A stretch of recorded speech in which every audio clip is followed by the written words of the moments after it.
अरे बांगड़ू। ये जूता है जापानी, ये पतलून इंग्लिस्तानी। ये जूता है जापानी नहीं, ये जूता है कहाँ का? बाटा। भारत में बाटा नगर है, भारत में बाटा चौक है, लेकिन बाटा कहाँ का है? नमस्कार, स्वागत है आपका बांगड़ू में। और आज इस वीडियो में हम जानेंगे कहाँ का है बाटा। बाटा थॉमस बाटा के नाम पर बना है बाटा। चेकोस्लोवाकिया का एक आम जूतों का मजदूर, जिसने पारिवारिक बिजनेस को आगे बढ़ाने के उद्देश्य से 1894 में स्थापित की जूतों की एक फैक्ट्री, जहां कुछ मजदूर मिलकर 2 कमरों में बनाया करते थे जूते। काम चल निकला और चेकोस्लोवाकिया में इनके बनाए जूते बिकने लगे। अब जूते बिकने लगे तो कर्जा लेकर प्रोडक्शन को और ज्यादा बढ़ा दिया। प्रोडक्शन तो बढ़ गया, लेकिन अचानक जूतों की डिमांड कम होते होते खत्म हो गई। जूता ही इतना बढ़िया था। थॉमस बाटा नाम का यह आदमी चेकोस्लोवाकिया में दिवालिया घोषित कर दिया गया। फिर अपने कुछ दोस्तों के साथ यह आदमी पहुंच गया न्यू इंग्लैंड, जहां एक जूते की कंपनी में उसने बतौर कर्मचारी काम करना शुरू किया। यहाँ उसे सीखने को मिला व्यापार करना।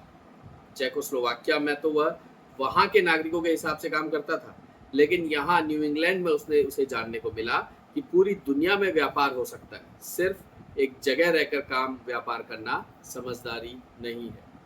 6 महीने काम करने के बाद वह वापस चेकोस्लोवाकिया आया और शुरू की आज की बाटा कंपनी। इस बार वह झटके में मिली कामयाबी के कारण गलतियां करके दोबारा दिवालिया होने नहीं आया था।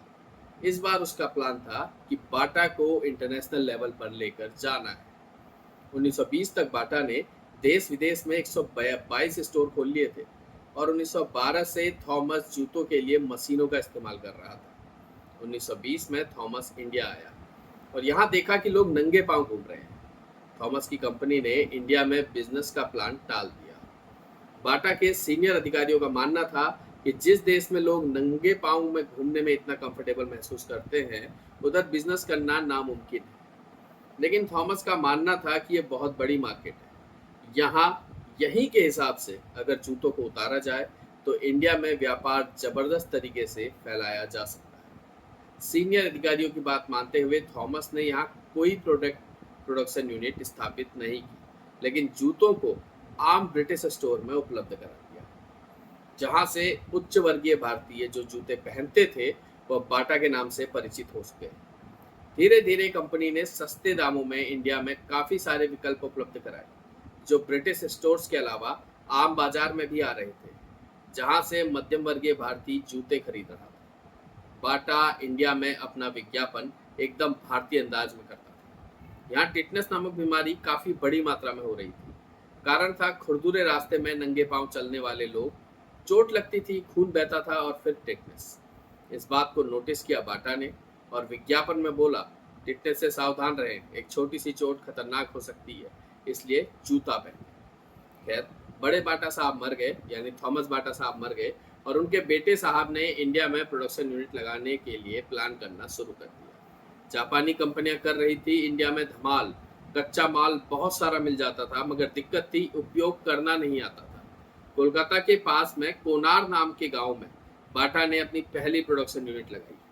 कहते हैं कि एक साल में बिक्री दुगनी तिगुनी हो गई। धीरे धीरे प्रोडक्शन यूनिट जहां लगी थी उस जगह का नाम पड़ गया बाटा नगर।